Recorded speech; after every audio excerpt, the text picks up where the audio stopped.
Today I want to talk about the unit of measure, specifically as it relates to something like a package of network jacks that you can buy. Say you buy a package of 100 network jacks cheaper than you can if you buy them individually. So first we're going to go to the unit of measure setup tables.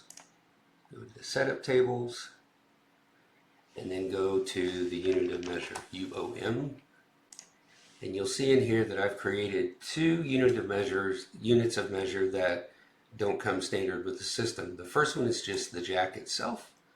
And with the jack, basically, to create this, you hit the plus sign, type in the word, right? And then hit save and close. Then I created a second unit of measure, which is the package. In this case, we can buy a package of 100 jacks. And so after I create the unit of measure called package, I come down here to the conversion detail and I simply add a conversion detail. So the conversion detail here is quantity 100. There's 100 in a package and the unit of measure is jack. So we're converting one package of 100 or one package of 1 to 100 jacks.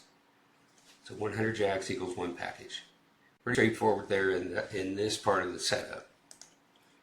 Then you go to your products, and in your products, I have a couple of products in here. One of them is the KSJ-01-WHT.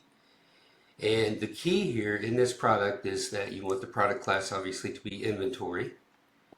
And you want to change the unit of measure to jack.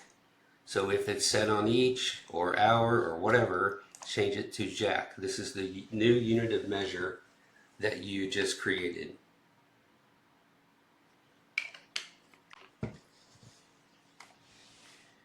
So you save that. One thing I will point out in this example, I created this the other day, so I do have 100 of these currently in inventory.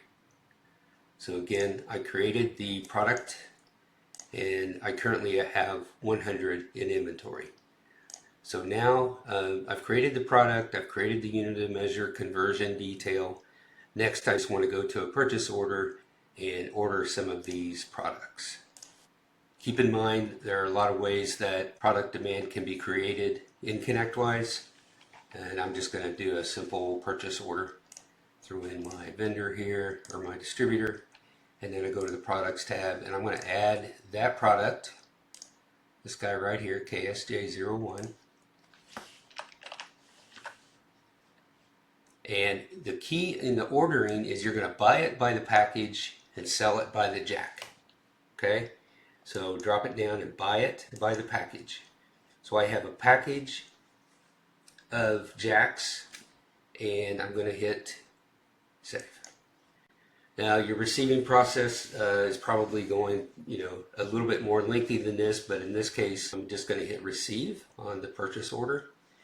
And you'll notice when I hit receive that the unit of measure changes to jacks. I hit receive, I ordered a package and now I received 100 jacks. Okay? Now, if I go back to the product catalog here and look at this inventory tab, you'll see now I have 200 on hand.